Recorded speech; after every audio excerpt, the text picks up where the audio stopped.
آپ صلی اللہ علیہ وسلم مکے میں تھے، 13 سال محنت کی، نتیجہ نہیں نکلا، وہاں سے آپ نکلے اور مدینے آ گئے. مدینے مکے والوں نے ٹل لگا لی، آپ کو وہاں سے آپ کے پاؤں اکھاڑ نہیں سکے، بلکہ الٹا آہستہ آہستہ نبی صلی اللہ علیہ وسلم نے مکہ فتح کر لیا. جب آپ قتال کے مرحلے میں جاتے ہیں تو آپ کو ایک گراؤنڈ چاہیے ہوتی ہے جس کو آپ مرکز بناتے ہیں، وہاں سے پھر آپ اپنی جو بھی مہمات ہیں ان کو چلاتے ہیں. یعنی ایک آپ علاقہ ہولڈ کرتے ہیں اور اس کو اپنے قبضے میں رکھ کر وہاں اپنا ایک کیمپ بناتے ہیں، وہاں اسلحہ جمع کرتے ہیں، فوجیں بٹھاتے ہیں، پھر صف بندی کرتے ہیں، پھر مقابلہ کرتے ہیں. یہ جو ماڈرن سٹیٹ کا کانسیپٹ ہے، اس میں کوئی ٹیریٹری ایسی نہیں ہوتی جہاں جا کر آپ قبضہ کر کے بیٹھ سکیں، اور جب آپ قبضہ کر کے بیٹھ بھی لیں تو مستحکم ہونے سے پہلے سمیش کر دیے جاتے ہیں. اور اس کی مثالیں ہیں آپ کے سامنے، سوات کی مثال ہے، باجوڑ کی مثال ہے، وزیرستان کی مثال ہے، تھوڑے دنوں میں آپ کو بلوچستان کا بھی پتہ لگ جائے گا. اور ہر ایکٹیوسٹ جو ہوتا ہے اس کے پیچھے کوئی نہ کوئی فارنر ایجنسی ہوتی ہے، اس کے بغیر ایکٹیویزم ہو نہیں سکتا. کدھر سے آئے گا اسلام آپ کے پاس؟ اور میں آپ کو یہ بات کہتا ہوں کہ بھائی 7 مہینے ہو گئے نا حماس والے لڑ رہے ہیں، سوال نہیں پیدا ہوتا کوئی ایکسٹرنل حمایت نہ ہو. ہمیں نہیں پتا کون سی ہے، لیکن اگر نہ ہو تو ہو نہیں سکتا. یہ بھائی پوری لائن آف کمیونیکیشن چاہیے ہوتی ہے. آپ اسلحہ آگے پھونک رہے ہیں، پیچھے سے اسلحہ آئے گا نہیں تو کیسے چلیں گے؟ تو جہاں پہ بھی یہ جو نا آرمڈ کانفلکٹ ہو رہا ہوگا تو وہاں کمیونیکیشن لائن اگر نہیں ہے، پیچھے سے سپلائی نہیں ہے، سپلائی لائن نہیں ہے، تو آپ جنگ نہیں کر سکتے. پاکستان ایک سٹیٹ ہے اور 65 میں 17 دنوں کے بعد بس ہو گئی تھی. 17 دنوں کے بعد بس ہو گئی تھی. اس سے زیادہ نہیں لڑ سکتے. کیوں نہیں لڑ سکتے تھے؟ پیچھے سپلائی ختم ہو گئی تھی. تو کوئی بھی گوریلا وارفیئر ہو یا جو بھی ہو، جب تک کسی فارنر کی مدد نہیں ہے آپ نہیں لڑ سکتے. اور جب باہر سے کسی کی مدد ہے آپ آزاد ہیں، آپ اپنی مرضی کا نظام لا سکتے ہیں. جب آپ ان کی مرضی سے ہٹ کر چلیں گے تو وہ ہم نے سکھوں کی لسٹیں نہیں دے دی تھی ہندوستان کو. ذرا ہمیں خطرہ پیدا ہوا کہ یہ خالستان لاہور کی طرف آ رہا ہے تو ہم نے کہا خالستان جان دو. تو جو آپ کی مدد کر رہا ہوتا ہے وہ آپ کے لیے آپ کی مدد نہیں کر رہا ہوتا، وہ اپنا قرض کسی کے ساتھ برابر کر رہا ہوتا ہے اور آپ کو ایز اے ٹول استعمال کر رہا ہوتا ہے اور آپ اس کے ہاتھ میں غلام بن گئے ہوتے ہو. تو یہ اسلحے والی بات آج کے دور میں، پہلی بات یہ ہے کہ ممکن نہیں. کون سا علاقہ آپ فتح کر کے بیٹھیں گے پھر اسے آپ جو ہے نا بچا کے حفاظت اس کی کر سکیں گے؟ مطلب کتنا کوئی آپ کو اسلحہ دے دے گا، کیا آپ کو جو ہے نا وہ F-16 گرانے کا جو ہے نا وہ راکٹ بھی دے دے گا، میزائل بھی دے دے گا، ٹینک اڑانے والے بھی دے دے گا، گن شپ ہیلی کاپٹر آ کے سر پہ کھڑا ہو جائے گا، کیا کرو گے؟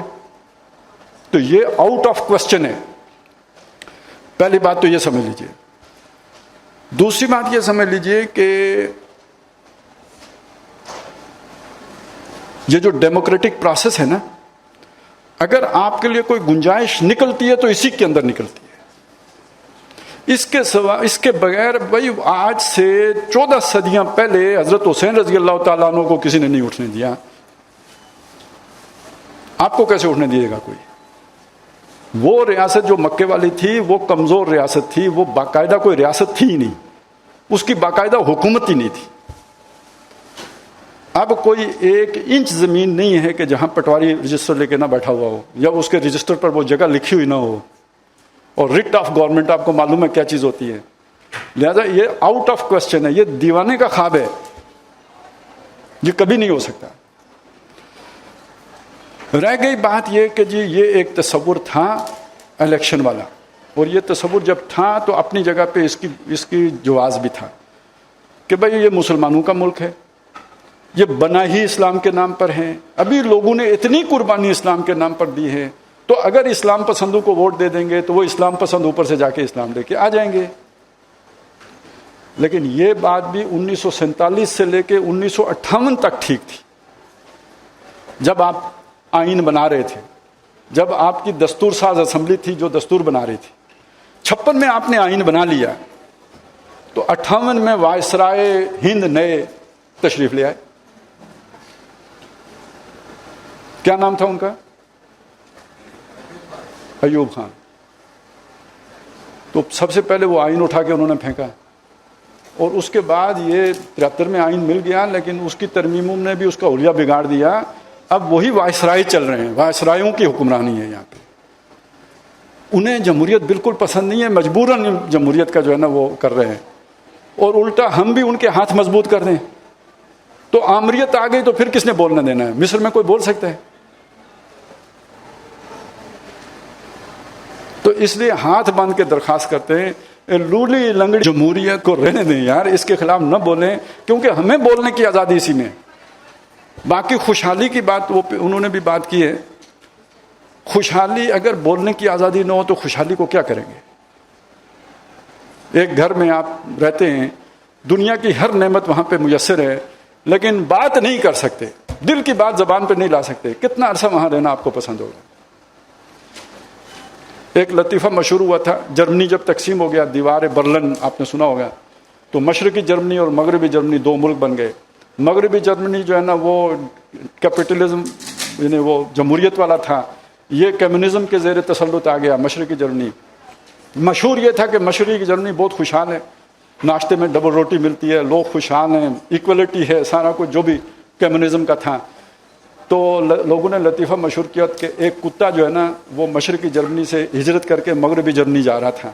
بارڈر والوں نے، وہ فورسز والوں نے پوچھا اس سے، اہلکاروں نے، کہ بھئی تو، یا دوسرے کتوں نے پوچھا کہ تو کیوں وہ مشرقی جرمنی خوشحال چھوڑ کے ادھر مغربی جرمنی میں آ گیا، یہاں تو بے روزگاری ہے، بڑی سٹرگل کرنی پڑتی ہے. اس نے کہا یار یہ بات تو سچ ہے، ہاں کھانے پینے کو بہت ملتا ہے لیکن بھوکنے کی اجازت نہیں ہے.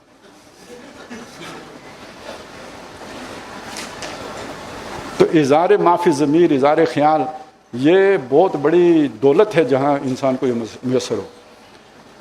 تبھی تو آپ کوئی تبلیغ کر سکتے ہیں، کوئی بات کہہ سکتے ہیں، نہیں تو 6 نمبر سے آگے کوئی نہیں جانے دیتا.